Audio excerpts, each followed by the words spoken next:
What's the deal, my people? You know, this is Don Tony Teflon. I'm back at you. Another one. And this is the Game of Thrones Power Hour, Season 7 pre-show. Before the show has started, we are talking Game of Thrones, Jon motherfucking Snow. What's going to happen to him this season? These are our predictions for Jon Snow. As always, I'm joined by my co-host, the one and only Mo Genie, the King of the North. What's good, Mo?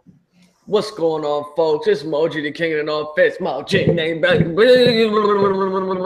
What's up, guys? What's up, Teflon? What's happening? What's going on? You know, we talking Jon Snow, and you start talking Jon Snow, it's a big topic. Obviously, everything is focused around this cat and everything else. So let's just start right off the bat. What's the first thing you think we're gonna see happen with Jon Snow?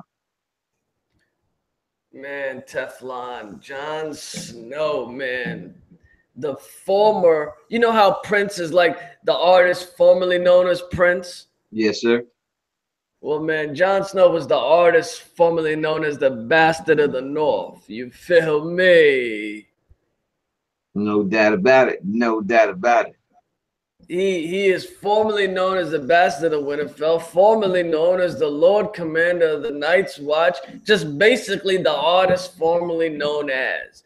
This dude is gonna be like a soaring eagle, you know what I mean? Like an eagle birthing a nation. This man is about to be revealed as Rhaegar's child, Rhaegar and Lyanna's child. I mean, spoilers, it is what it is. I mean, R plus L equals J. I mean, it is what it is. It's time. Everyone's going to finally realize that this dude is more than who he is. He's a Azor Ahai. He's the prince that was promised.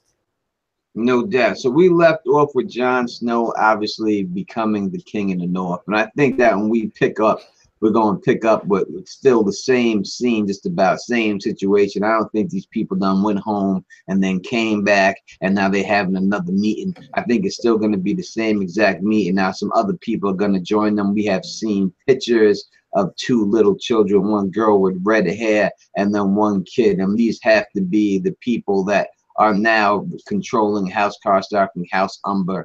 And it has to do with some political situation like that. Now, there are going to be some people that want these children to inherit no lands, and there will be people that want these children to inherit lands. And easy guess, obviously, Jon Snow is going to be on the side that he wants them to inherit the lands, because that's just how Jon Snow is. So most likely Sansa will be against that, because we've seen Sansa willing to feed some people to the dogs, right? So I think this will start the conflict between them.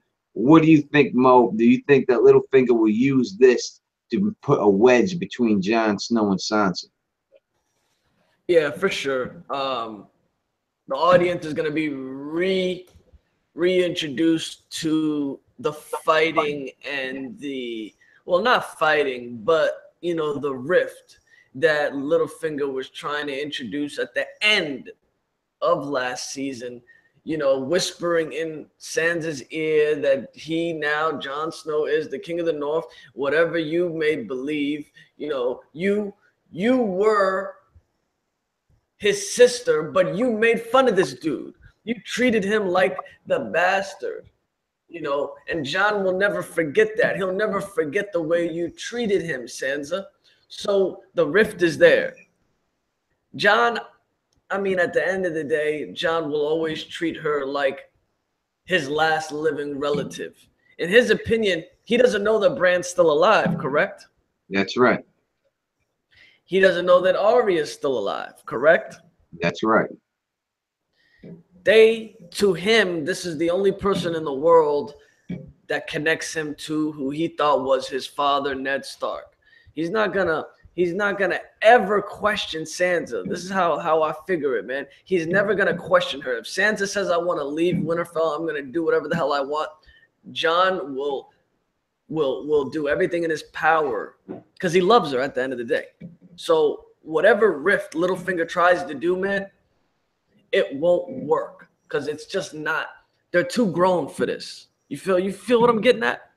I hear what you're saying. I just think that, you know, Sansa Stark always, you know, obviously she thought Jon Snow was a bastard her whole life. Obviously, she's going to think that she should be the one that's ruling instead of Jon. So I think that just with that alone already in the head, it should be pretty easy for Littlefinger just to put a little bit more in there. Now we have seen clips of Jon Snow and Littlefinger in the crypts of Winterfell. Down there, we see Jon Snow grab Littlefinger by the neck, start to choke him down there. What do you think is going on at that particular time, Mo? Why do you think they're down there? Say that again? We've seen clips of Jon Snow in the crypts of Winterfell. Down there, Yeah. we've seen Littlefinger down there with him, and we've seen him grab Littlefinger by the neck and start to choke him out. So why do you think Jon is choking Littlefinger in the crypts, and why do you think Jon is in the crypts to begin with? Do you remember a couple seasons back when Sansa and Littlefinger were down in the crypts of Winterfell? Yes. That is going to be a mirror image of what you're going to see this season. Substitute Sansa, add Jon in that scene. Littlefinger will be the storyteller this season. He will be the one that explains to Jon and the audience about the Tourney of Harrenhal. The Tourney of Harrenhal episode, in my opinion, this coming up season will be a major flashback. We will get an actual flashback. We will get the knowledge. This is where the audience finds out how the Tourney of Harrenhal happened, what transpired, what was done, how Rhaegar and Lyanna fell in love. So Jon will choke up Littlefinger down in this crypt when he hears what happened at the Tourney of Harrenhal. Yeah, I think that down there at the particular time when we do see him down there, I think what's going on is that they're probably going to bury Rickon down there. So they're probably going down there to bury Rickon. Obviously, we'll keep seeing Lyanna's statue, you know, over Jon's shoulder and stuff like that, just to give the hint that she's down there, you know, just to give the hint that he's going to have to go back down there for some time. He could be talking to Sansa, and I think there's a good chance that what Mo's saying is right. There's a good chance that Peter Littlefinger Baelish is someone who tries to bring up the fact that Rhaegar is his father, or some type of fact with something to do with Harrenhal, which gets Jon mad enough to choke him. And I know we hear in the trailer Littlefinger saying that all your brothers are dead, but you're still alive. Now he could be saying that to Jon. He could be saying that. He could be saying that to Sansa. But we also see a clip that Bran does make it back to Winterfell. So obviously he's saying this before Bran gets back there. He's saying this at the time when they still think that only Sansa and Jon are the only two living Starks. That could change a lot of different situations. We see the Maester with Bran at that time. They could all just jump on Bran's dick at this particular time and try to make Bran the new king of the North, the new Lord of Winterfell. Because I don't think that we're going to see Jon Snow come back to Winterfell for a while. I think we're going to, when he leaves Winterfell, I think he's going to go right to Dragonstone, after that to the Wall, and then after that down to King's Land. I think that's the way it's going to go for him. So I don't even know when he's going to get back to Winterfell. So speaking of that, we know that Jon Snow will tango and go out there to Daenerys because he's got to go out there for the Dragon Glass. Mo Genie, what do you think goes down? Is Jon Snow going to slide the tongue to Daenerys Stormborn this early in the game? I think there will be some sexual tension. I don't think that there will be explicit, advances made by Jon Snow. I believe that the advances will be done by the people in the background, the Tyrions, the Varys of the world. They will be the ones that will say what a marriage between these two would do for the realm. That if these two lovebirds ever get together, the realm could be taken from the Lannisters. If it ever boils down to it, this is something that the small folk can get behind. You feel me? I don't think that Jon will advance on her just straight up, but we will see some sexual tension, especially with Dario missing. What about some type of a jealousy with Tyrion? You know, Tyrion could be falling in love with Dany. Could be a situation like that going on.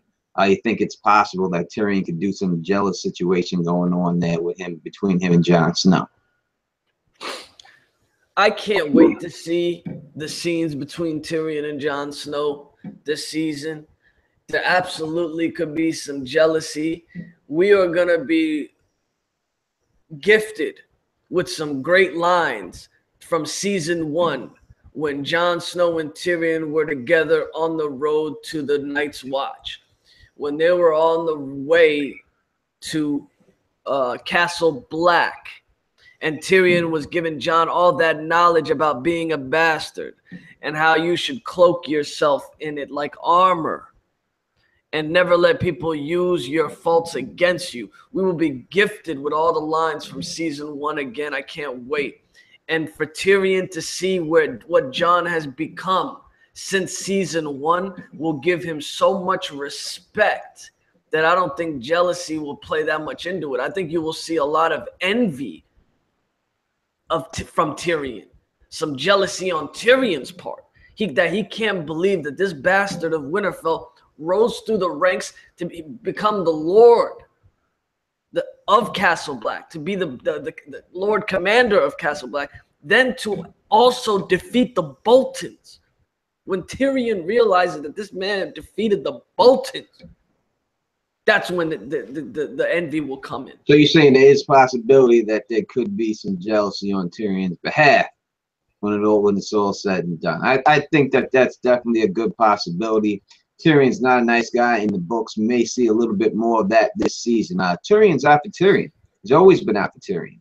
Never been out for his family. I know people have this big myth that he's all about. He's not about the Lance. It's not only about Tyrion. So I think that he's seeing himself this close to the Iron Throne at some particular time. Tyrion might just try to make that move. Now, it seems like from the clips that we're seeing here, that we have seen that Jon Snow is not going to be believed. Dany is not going to believe him about the White Walkers, which I think is disgusting. When you got 3 big-ass dragons, you have no reason not to believe anything that any motherfucker want to bring to you, especially about some goddamn White Walkers. So this is what most likely is going to lead to their trip beyond the wall. So when this goes down, now Mo, do you think that Daenerys has the right to not believe in the White Walkers after she has walked through fire motherfucking twice and has birthed 3 fucking dragons from stone? This is the thing, right? There's only 2 people at least that have seen magic. That would be Bran and that would be Dany. Dany should be the first person that believes in the Night's King and his powers, because she has seen magic come back to the world, birthed back into the world because of her. The only reason magic is back in the world, and so many theories are out there of why the White Walkers are back. Are they back because the dragons were birthed back into the world? It's a possibility. But if there's anybody in this planet, in Westeros, that should believe in the threat of the White Walkers, it should be Dany. 100%. I gotta agree with that. So then we see Jon Snow. He's going to get into this mission beyond the wall. Now, we have seen clips going on back there. He looks like he's in bad shape. Mo, what do you think is going on with Jon and his people beyond the wall? I mean, I think we can name just about everyone that's going to be with him. He's going to have everyone who could swing the sword the hardest. He's going to have all the big fighters with him. You know what I mean? So he's going to have Thorsamir. He's going to have Beric Dondarrion. He's going to have the Hound. He's going to have Gendry. He's going to have Jorah Mormont. He's going to have who else is there for him there? Brienne, most likely. Good possibility Podrick Payne is with him too. I don't know who else would be with him. That's only 7, but he's probably gonna have the other members of the Knights of I'm about to say the Hype's Watch. The Brotherhood without banner. Probably gonna have them up there, you know what I mean? So what do you think is going to happen with them up there? How do you think that's going to play out? With Jon on the ranging expedition? Yep. This is one of the things I'm really excited for next season, to see this ranging expedition. You know, are they gonna go, like, before they reach Castle Black? Are they gonna stop by Bear Island, talk to the Mormonts? Are they gonna instill Tormund as Lord Ruler over the Karstark's castle, over the Dread Fort, and we're gonna see House Giantsbane birthed? You know, this ranging expedition has got me tingling. It's got my toes tingling because I cannot wait to see all the side stories. Because there's going to be a bunch of side stories birthed from this adventure. This is like a Huckleberry. This is like a Huckleberry adventure we're about to witness here. And these boys are going up to the north. Gonna go see Dolores Ed. You know what I mean? Is Dolores Ed dead? Imagine if Jon reaches Castle Black and Dolores Ed is dead. And now this is how he realizes that the Night's King is here and is at the doorsteps of Castle Black. It's quite possible it goes down like that. I think that they're going to get beyond the wall. I don't know how they're going to get there. They may boat over. They may go through the same way Bran gets through. We see that it's a different wall that's going up than the one that we see at Castle Black, because this one has spikes underneath it. So it could be a different situation when they're going beyond there.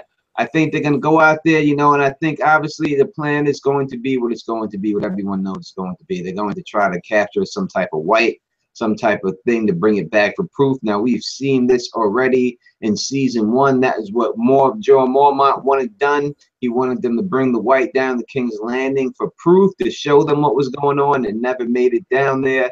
So this is what Jon Snow is most likely going to try. Again, this is not anything new. People do know this. So he's most likely going to do that and try to capture this and bring it down to King's Landing to show everyone that the threat is real.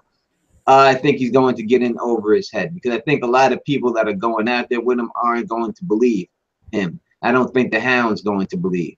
I think that the Brotherhood Without Banners, they will believe.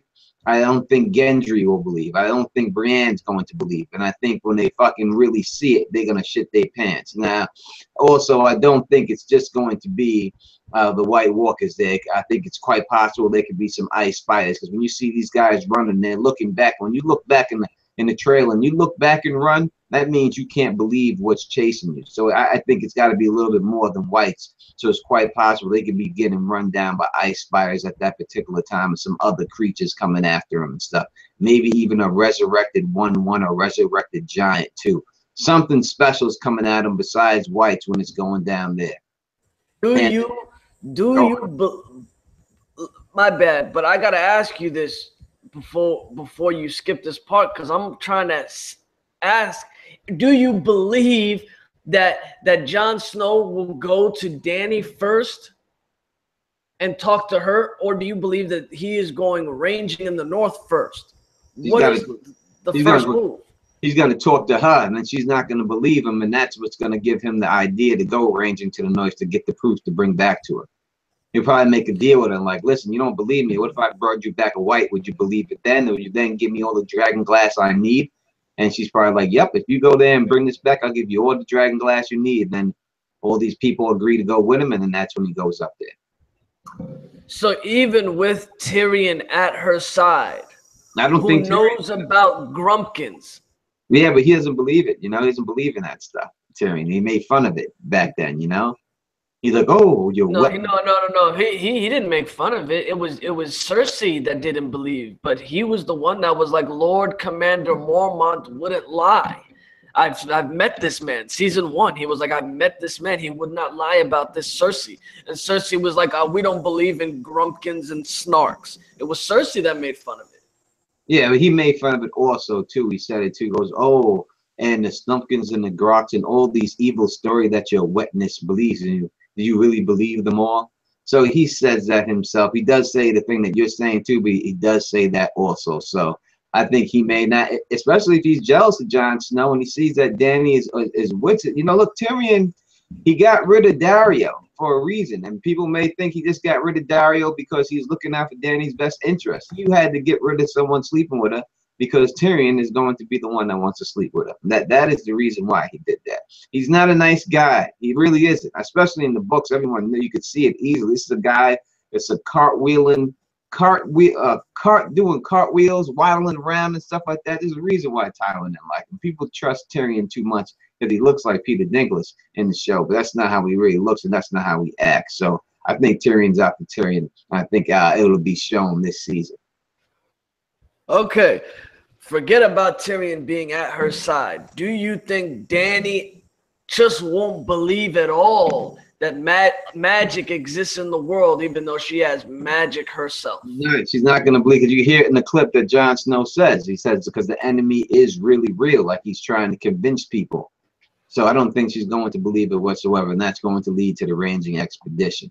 And that's how that whole situation is going to go down. And that's it. So I think that they go from there after that, and then he'll eventually make his way down to the King's Landing with the specimen. And then after whatever happens after that, I have no idea. So, but that's this is the thing, right? If she doesn't believe, and he's like, okay, if you don't believe, I'm gonna go bring it to you. Why doesn't he just send Davos on a mission to do that? And because Jon's you think that Davos is going to be able to grab up a white? I'm just saying, because he's a king now. He doesn't have time for this. Jon's a king. Yeah, but he doesn't. He's not one of these people that's going to send someone to do a job like that. If there's a job like that got to be done, Jon Snow is the man to do the job. He's the one who's already fought and killed the White Walkers. He's got the most experience with them. And anyone's got to go with he would never send Davos to do that. That's not Jon's style. Jon's got to be hands-on, do it. He's got to go up there and do it. He's the hero, the last hero. So he's got to go and get that done on his own. I think that's exactly what will happen. He will definitely go there and get that done. Davos is not going beyond the wall onto this mission, not with this battle. This is a different type of battle we're talking about here. You know what I mean? You got to have Valyrian steel weapons or some dragon glass weapons to get in this battle. I don't think there's going to be enough to go around for Sir Davos. Yeah, I don't even think that we've seen pictures of Davos on the ranging expedition. I don't even think we've seen pictures of Tormund with Jon Snow. They haven't given us any of those pictures, so it'll be. You got one picture of Tormund swinging what looks like a dragon glass axe at something. So you do get that right there. And before we go on, we got a half an hour in. We are halfway through with the Power Hour. I'd just like to say that we have a special thing that I'm on. It is called the stream that is promised, and that's coming up this Sunday, starting I do believe at 11 o'clock in Eastern Standing Time. And that is stream jumping. And what we're going to do is we're going to start on Val's channel, which is Because Geek. And she's going to do an hour. And all the people that are there watching her for an hour, you are going to go over to the History of Westeros' channel. And then she's going to stream live with the History of Westeros. And when they're done with an hour, the History of Westeros, Aziz and Ashaya is going to go over to the Roris channel. And then they're going to stream for an hour. And when they're done, the Roris is going to come to Teflon TV. She's going to stream with me for an hour. And then you will be able to see me on with Smokescreen when I go to Smokescreen's channel for an hour. And then when that's done for an hour, we will see the final thing. We will see Smokescreen go over to Fill the Issues Guys channel. And after that, the pregame show. So please plan your Sunday around it. Get all your snacks early. Get everything you need early, because this is going to be the stream of streams, the Valyrian stream of streams, the Valyrian steel chain of streams. That's basically what it's going to be. You know what I mean? So definitely check that out and get ready for the pregame. The stream of streams, and then the pregame that was promised.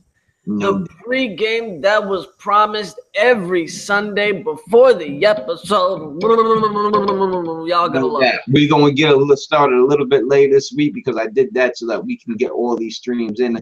I did this and made this up for y'all to get this, because I thought it'd be a good thing for everyone to share everyone and have fun, especially it's the opening episode. But after that, the pregame show will go back to being on its normal time at 6 o'clock.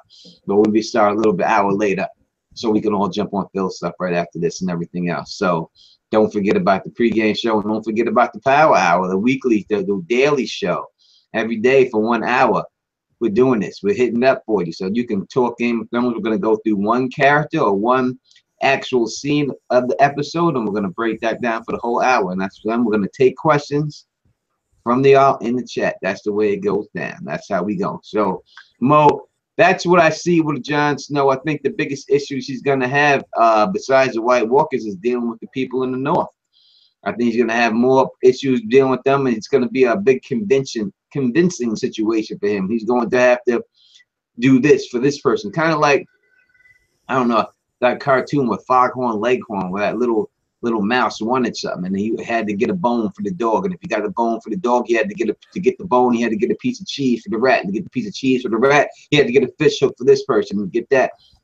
That's the type of situation I think Jon Snow is under right now to get this damn dragon glass. He's got to do this for this person, this for this person, to end to get what he's going to get. And I think this is going to cost a lot of people a lot of lives. I don't think half of these people that are going with him beyond the mission will make it back. I think half of them will definitely die. Yeah, this little Huckleberry Finn adventure that Jon's going to be partaking in, lives will be lost. We already assume that will be Dolorous Ed. Either Dolorous Ed's death will be a catalyst to let Jon know of the strength of the Night's King, because Castle Black will be infested with ice spiders and other things in the north. Yeah, I think the wall has to fall on Ed, because when Jon left Ed, the last thing he said to him was, "Don't knock it down while I'm gone." So I think that if anything's going to happen to him, I think it's got to be a situation like that he dies at the wall when the wall comes down. Yeah. You think that the wall is going to come down early in the season or later in the season? I think it'll probably be the last thing that we see this season will be the wall coming down. I can see that as well. That sounds just about right. But back to the adventure, back to the ranging expedition. Dolorous Ed and or Tormund may die. And I hope people... Let's go through them. Let's go through the people we know that are there. So Tormund. Does Tormund survive this mission? I would not like to see him die, but I can see his death being a catalyst for Jon Snow turning a corner. All right, so what do you give me? You got to give me an answer here. You're playing. You're giving me the middle ground. I'm playing the fence on this, man. I don't like to. All right. I won't play the fence. I'm gonna say Tormund dies. All right, so Tormund's gonna die. I think he's been through a lot, so much with everything. Jon's gonna have at least a couple of people when he goes up against the Night's King that's been there. I think Tormund will survive it this season. I don't think he will die at that particular time. Beric Dondarrion. Beric Dondarrion will definitely die. This is the thing, right? People think Tormund's going to survive because he's Jon Snow's best friend. Understand, there's only 2 seasons left. They don't have time to pay all these people to just stay on the show just because. All right? In the books, these guys will stay alive to the end. But this is a TV show. You guys have got to get serious on your deaths.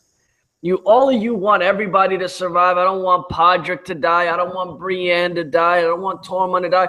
It is so obvious that either Brienne or Tormund is going to die this season. I just don't know how a lot of people can't see it coming. You're saying Beric's dead. I think Beric Dondarrion dies too. I don't think he goes. Thoros Amir, what about him? You think he lives or he dies? Thoros Amir will probably survive to take on the role as leader of the Brotherhood Without Banners once Beric dies. No, I think that Thoros Amir is out of here too. I think they both die. I think just about the whole Brotherhood Without Banners gets wiped out during this whole. Anyone that's with the Brotherhood Without Banners that's in this team with them will die. All right, let's go to Gendry right there. Will Gendry survive this battle? He died. You think he's going to be in the battle with the White Walkers? He definitely is. You see the guy with the Valyrian steel hammer. That's Robert's hammer that you can see clear as day. Yeah. I forgot about that picture. Oh yeah, Gendry, I believe will die. These side characters, they are probably brought back just to be killed. Beric Dondarrion, Thoros Amir, Gendry, all these characters have been brought back to probably die. It's quite possible he could die. I think he may survive this one, though. I think he survives that battle. He may die at the final battle, but I think he will make it this one. Brienne of Tarth, if she's there, does she live or die? I've been saying for months now that Brienne will probably lose her life. All right, I think Brienne. she'll make it out of this one. What about Podrick Payne? I think Podrick Payne dies. Okay, come on, man. You got to give us a death, bro. That's major. You can't be dying off the third rate. I'm not done going through them yet. And so when I look at the people that are going to die at this situation here, I got to say that he's going to need people to fight the final battle. So they're not going to wipe everyone right out and then have Jon Snow stand there with a bunch of no-name actors that no one's ever seen ready to fight the Night's King at the end. He's got to be with people that people know that have his back. So he's got to have some people there. They're going to die next season. But at this particular battle, for this, just capturing a white, I don't think that they're going to let a lot of them go out. Those guys, I think, will go. But the main characters, I think they go in the final battle with the Night's King, not just going to capture a white. So I think Podrick will go, Bree will die, and I think Jorah Mormont survives this one too. He comes back from the grayscale. I can't see him coming back from the grayscale just to be killed beyond the wall. What do you think? Yeah, I could see what you mean by the major second-rate characters not being killed this season, but being killed season 8 because they can't all survive. I mean, it's a fairy tale to just think all these people are going to survive. No, but you got to have people for him to stand there and stand next to. I'm saying, so if you're getting rid of, if you're knocking out, Beric Dondarrion's dying, Thor Samir is dying, Podrick Payne is dying. Everyone else that's came with the Brotherhood Without Banners could be the Archer and a couple of other guys. If you lose 6 people in that battle, that's going to look like a lot of people die. You know what I mean? If they're only going up with 12 and they lose half of them, and only half make it back, it's going to look to the show that a lot of people died. Now, you also got to understand there's other battles going on that other people are going to die from, like Randall Tarley and all these people. So they still have to have someone there to help Jon Snow in the final battle when it's all said and done. So that's why I think most of them got to live, the big people. But, we may get one big person. I don't know. We may get. Yeah, the thing is, they have to show us how dangerous the Night's King really is. So if they only kill off, if D&D just kill off small, minor characters like Beric and Thoros, the audience is not going to take the Night's King serious. So what they'll do is kill off Brienne or something. Right. I'm not saying that they're not going to get killed this season or anything like that. I'm just saying for this particular battle beyond the wall with Jon Snow, who's going to die in that party at that time. And at that time, I don't think that they're going to die. Now, this is not going to be the last we see of the Night's King when they get done with this battle.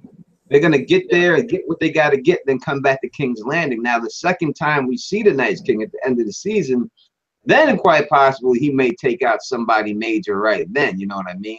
But at that particular time when they're doing that recon mission, those are the people I think are going to die. Yeah, let me jump back to the question you were saying about Jorah Mormont and surviving. A lot of people in the chat talking about grayscale being his plot armor, and he's not going to die because of the grayscale. They've got to show us the cure. The cure of grayscale is going to be a major plot for Sam. We'll talk about Sam in one of these days when we talk about Old Town and that area. Grayscale is getting cured, whether it's this season, next season. This is a major thing that has to be done. George R. R. Martin's not going to leave that in the wind. We will get grayscale cures. Yeah, there's no doubt that Jorah will survive. No doubt. So I think that's why he has to survive, because there's got to be some type of connection with the grayscale and the White Walkers. Who knows? I don't know what it is, but something's going to go to that. We're at the particular time with 20 minutes to go for the Power Hour that we are going to start taking chat questions and answering all questions from the chat. So please put your questions up there about our predictions or about your predictions in the chat right now. Mo Genie is going to read them up. I'm going to go over to the chat for the first time and say what up to all my people I see in the chat. What up to Queen Cheryl? What up to T Baby? What up to Renee M? What up to Michael Kane? What up to Bike. I think bike. I don't know what that is. It starts with a B. We're gonna just say what up to the B. You know what up? What up to you, B? What up to Moni G? What up to Kevin Cleary? What up to Paul Wilson? What up to Dr. Cypher? What up to Don the Kraken Wit? What up to Matthew Mossman? What up to Max Powers? What up to Robin Stoops?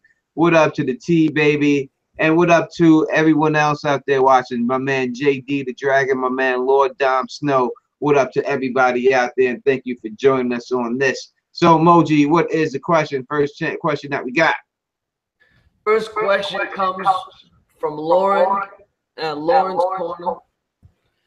She asks, if the punishment fits the crime, what punishment would befit Littlefinger's crime? How will the Starks show this in its most extreme form to punish him? I think the best way for him to die is to go out the moon door. I mean, that would be the best for me. But that's the way I would like him to see it. Don't know if we're going to see that, but to me, the punishment that fits the crime is him going out the moon door. What do you think? The way we saw Ramsay's punishment from Sansa by feeding him to his own dogs, which was a perfect way to punish Ramsay. The perfect way to punish Littlefinger would be him being caught in his own riddle. When I think of Littlefinger, I think of the Riddler from Batman. He's somebody that's throwing all these riddles out who's a villain. And I feel like Littlefinger will get caught in one of his own riddles. And the riddle he'll get caught in will be trying to pit Jon against Sansa. And when he thinks at the last minute that Sansa's about to turn on Jon, they flip the script on him and say, "You idiot. Did you really think that we would be unloyal to each other?" And then boom, they just get him the way that Sansa fed Ramsay to his own dogs, just catching the Riddler. All right, next question. Next question is from Kevin Cleary.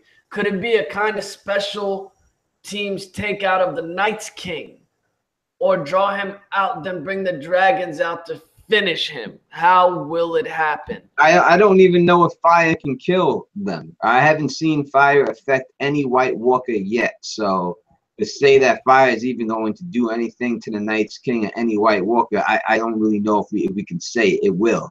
I haven't seen it done yet. I've seen them walk through fire. Every time they get close to fire, the fire goes out. So don't know if that's the way it's going to go down, if fire is something that's going to kill the White Walkers. I think when it's all said and done, it's got to be a one-on-one between Jon Snow and the Night's King.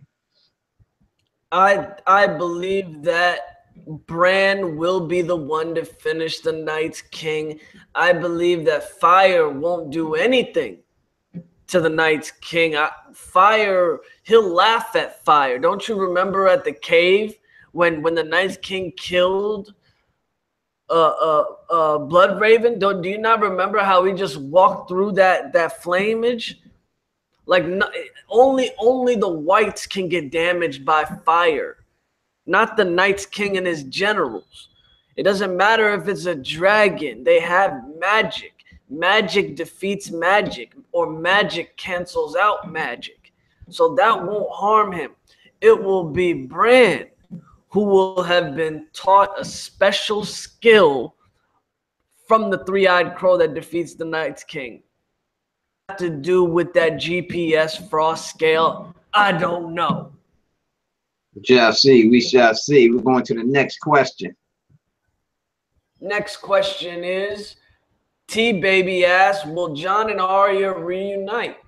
Don't know if we'll actually get a chance to see it, because as I said, I don't know when Jon's going to go back from Winterfell. So I think he leaves from Winterfell, he goes to Dragonstone, goes beyond the wall, and then goes to King's Landing.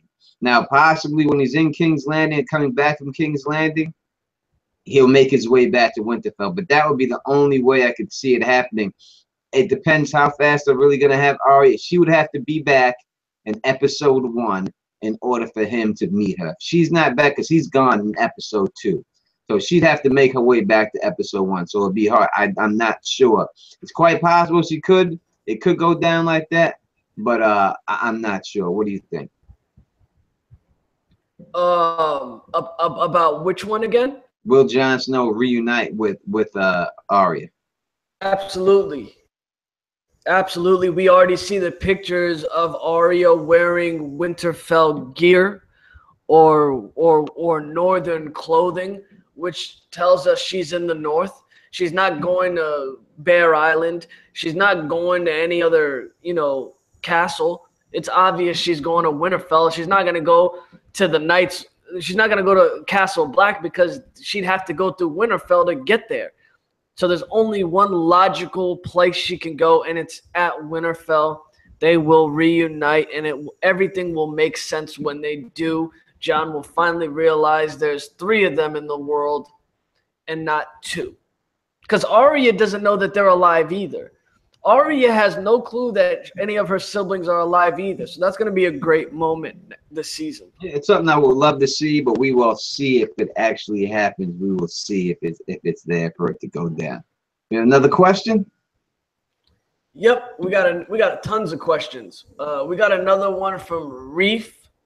Reef asks, why would Dany send dragons north if she didn't believe in the Night's King? You think Bran will warg a dragon to help them? So that's a 2-part question. I think it could be a situation like that she does not believe him. She sends Jon out on all these missions, and then while she's in Dragonstone, someone, whether it's Davos that stays behind there with Tyrion, or someone convinces her, hey, why don't you go check on these guys? Why don't you just go check it out for yourself? And then she decides to drive up there on her dragons by herself. I think it'll be a situation like that. She's definitely going to come in to save the day at the end of the much of the day she could save and stuff like that. So, yeah, we never did answer in that group. Jon Snow was in that group too. You think that Jon Snow will die again this year? You think he's going to get killed, or you think he survived? Fool me once, shame on you. Fool me twice. Fool once, you can't get fooled again. As the great George Bush used to say. But yeah, you can't get fooled twice, man. You're not gonna fool me again. I just don't see it happening. They don't have magic enough to resurrect him again. I mean, gosh. I mean, then if they kill him again, then he'd really have to go inside Ghost this time. They'd have to use the going inside Ghost trick, since they didn't use it up already, if he did die. It could be a situation with a kiss of life type situation going on with Beric or Thoros. Could be a situation like that. He could get stabbed up and get mortally wounded, and they could possibly do a kiss of life situation on him. I wouldn't put it past him. It's the only resurrection spell we haven't seen yet. So I think that the fact that we have Lady Stoneheart in the books, that's what her purpose serves, is for the resurrection spell, the kiss of life. We have Beric still alive, who actually did that to bring back Lady Stoneheart. Thinking in the books, there's a good chance that Lady Stoneheart does that to Jon Snow in the books. So I think that Beric could take up place and do it to him in the show. So it's a good chance that he will die this season again. The second part of that question, especially for the fact that he said, "If I die, don't bring me back." Like, he asked people not to bring him back. So you're gonna get bored. You ain't gonna get what you want. You coming back, and that's it. Second part of the question. The second part of that question was, you think Bran will warg a dragon to help them? I think that when it goes down to in the end, that Bran, not this particular at the end, but Bran will have some type of warging of the dragon. Now, you could say that that Jon can't bond with Drogon as well, because Dany is still bonded with him, and Bran could warg Drogon to help Jon ride him to go fight the Night's King, or a situation like that. It could be a situation going down like that with him. So I think when Bran wargs a dragon, it'll be something like that. Or in the books, when Euron Greyjoy gets control of the dragon, Bran wargs the dragon to try to break the spell, the control of the horn, type situation like that. So I think that would be the only way I could see Bran walking a dragon. Yeah, it would be great to see that. It's like a fantasy of mine. The two fantasies of mine in the show are seeing Lady Stoneheart and seeing Bran warg a dragon. If one of those two things transpire, I will be giddy as a schoolgirl. No doubt. I'd say thank you for the $10 donation to Fernando. I appreciate that. So the super chat, keep them coming. Yeah. We appreciate you want me to ask that question? Fernandez asks us, who or what do you think is inside Jon? Show and book, please. Is it Jon 2.0 or someone else? Inside Jon right now, I think it's Jon that's inside of him. I know that is saying that he's supposed to have some type of change to him. I think the change will come if he dies again. It'll be a more drastic change in him. I think the change will be he might just get a little bit, it's more scared. He might just be a little bit more darker and not give a fuck as much.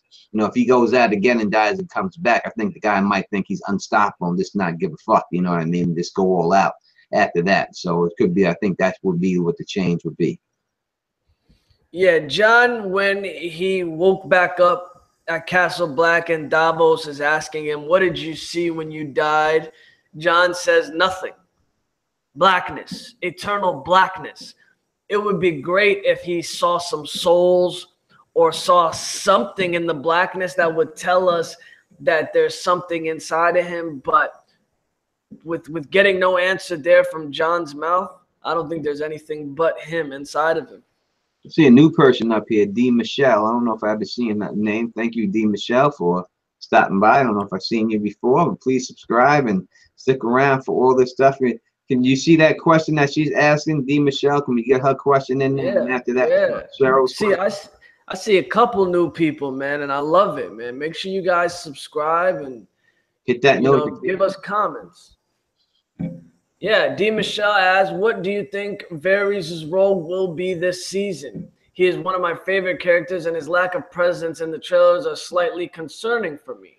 I have a video that I did. If you please take a look at that. Will Varys turn on Daenerys this season? I think that Varys quite possibly could go back to the Blackfire role that we see in the books and maybe switch his over towards Jon Snow and throw his support more over Jon Snow once the whole Rhaegar situation gets out the bag.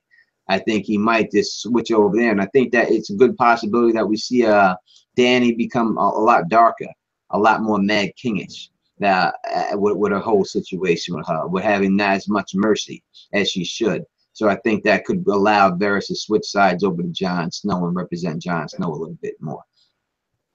Yeah, the thing about that situation is Varys will be like a bit part player this season, in my opinion. He won't be as physically seen as much as in previous seasons because this season is leading up to the war with the Night's King next season. So this season is going to be dealing with a lot of the problems in the north. I think Varys is going to be in King's Landing the majority of the season, wheeling and dealing. I think we're going to see Varys using a lot of his disguises. In the books, this man maneuvers so hard with his disguises and his outfits. I think they're going to show us all this stuff in the show this season in King's Landing. No doubt, good one. What's Queen Cheryl got to say? Let's take one from her, of course. Queen Cheryl? Yeah, Cheryl.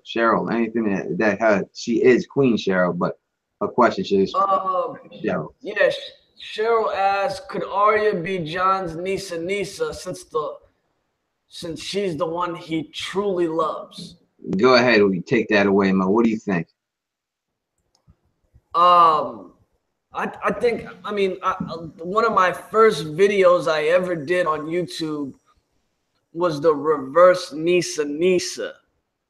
And I stated back then, if you haven't seen it, it's the very first video I ever did on my playlist. Go check it out on my channel. I always stated that Nisa, had to be somebody that Jon truly loved. And I like the way that you're going with this. That Arya might be the only one. I think in the show, They're not going to deal with the Nisa Nisa plot at all, and they're not going to deal with Azor Ahai at all until maybe next season. So it's a possibility. Teflon, what do you think? Yeah, I think it's a good question. I think that's what he planned on it, George, in the beginning, when George planned on Jon Snow being with Arya. He planned on them being a couple when he first wrote the books. So I think we see some remnants of that to make you think that's what it would be. I think that's what it was supposed to be, but then it got changed. I think it would have changed to now it's going to be Dany. Don't put Sansa out of the question, out of this situation. She could be it. She could marry Sansa. I could see that going down. In the end, if Dany, oh my God, if he does kill Dany with Nisa Nisa, and he takes the kingdom in the end, it could be him sitting Iron Throne with Sansa there. That would give Sansa her storybook ending with her prince, but the prince would be her guy who was raised as a brother, so it'll still be kind of fucked up. It could be a situation going down there right there with that. So I wouldn't put Sansa past it. But as for Arya, I don't know if we're going to see Jon kill Arya. Oh man, I remember like a year and a half ago, me and you were talking about if Sansa married Jon Snow, and how would they show that on the television show? Would they ever show Sansa and Jon kissing? Man, don't rule it out, people. It's a possibility. It's a straight possibility. Don't put nothing past the show writers and George R. R. Martin. Don't put nothing past it. Straight up, it definitely can go down. Yeah. Next question, we got one. Another one from Lauren. What do you think Davos' true role is? George R. R. Martin had told a massive secret about his character to the actor himself, which he talked about on a late night television show. I think it was on the Jimmy Kimmel show like a year ago. I can't think of a major role for Davos unless it's some type of hand of the king role.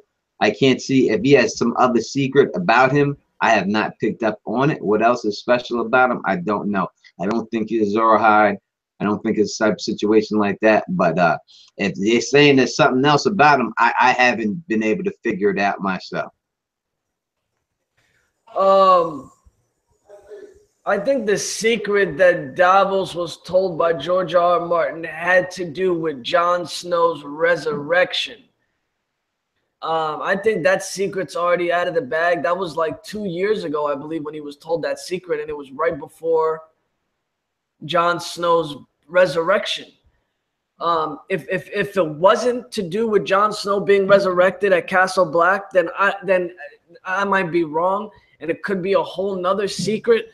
But that was a big secret in and of itself, that Davos found out that Jon was coming back to life.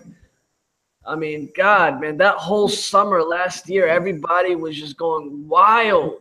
I mean, it's better, I would think, right? If you thank you to Shamar Smith for the $2 donation. I think it's better, right? If you marry the person that was raised as your sister, but really is your cousin, than someone who is your aunt, right? I mean, if you had to pick, I mean, you have to say that's a better situation, right? If any of them, right? I mean, yeah, because now that they're cousins. And what about Dany and Jon? They are aunt and uncle. Would you rather sleep with your aunt and your uncle, or would you rather sleep with your cousin? I don't know, man. I don't know. They call people kissing cousins for a reason. There's a reason why that's you don't hear kissing aunts and kissing uncles, right? Exactly. You hear your child molested uncle or your child molested aunt or something like that. And this is the thing. It'd be different if your aunt or your uncle were the same age as you, you know, but if cousins are the same age, you riding with that cousin, bro. You know what I mean? I know multiple families, you know, that got cousins, you know, that have married each other. I know these things. No, I know for a fact the aunt that married her nephew. I know the aunt and I know the nephew and I know their child that they produced. Not in my family, but I've known this and stuff like that. So I've seen it happen. It happens. It goes down in this world today. So, you know, that's just what it is. I've had multiple cousins when I was young that I was in love with, my older cousins and stuff. I thought they were gorgeous and stuff, you know. But it's just the way. That's just the way it is, man. That's just the way it is, and you know, that's just around where it is. It's just the way life. It's in the South. In the South, okay, a lot of family members live close to each other. And sometimes you could go miles and miles and miles before you see another house. But the family members will all live 2 and 3 blocks away from each other because that's the family land. That's the plot of land that their great-great-great-great-grandfather bought 200 years ago. You know, so they all live around each other. So you don't think that family members are gonna, you know, take to liking each other when the next possible house is 2, 3, 4, 5, 10 miles away? No doubt about it. And I want to say thank you for everybody coming through. This is the Game of Thrones Season 7 Power Hour, you know, Q&A prediction show. We do this every day, daily. See you again tomorrow. We will be back here tomorrow. No, Mo, tell the people where they can find you. Yeah, man, it's Mo Genie. You guys can see me linked down in the description of this video as a collaborator, Moji. You can just search me on YouTube as Moji, Moejii Osmond, Moji Osmond. But I will have a link up in the description. Come check me out. I think you'll like the quirky videos that I do on a Game of Thrones. No doubt. Thank you for the $5 donation from Kiba. It says John plus Arya BC. Why not? Already gonna be weird. Yes, it is already gonna be weird. And all the new people I've seen here, please subscribe and please hit that bell so you are notified every time that I do new stuff, and you don't have to keep searching around and saying, what was that guy's channel again? Just subscribe and hit that bell, and you don't have to worry about it. We'll see you tomorrow, and tomorrow we will be talking about the one, the only Arya Stark and what is going to be dealing with Arya Stark this season. So we will break down Arya Stark, give our predictions for everything there. And if you like the way we do this, and please, before I go, know that James of Thrones, I'll be on his channel tonight, the Small Council representing.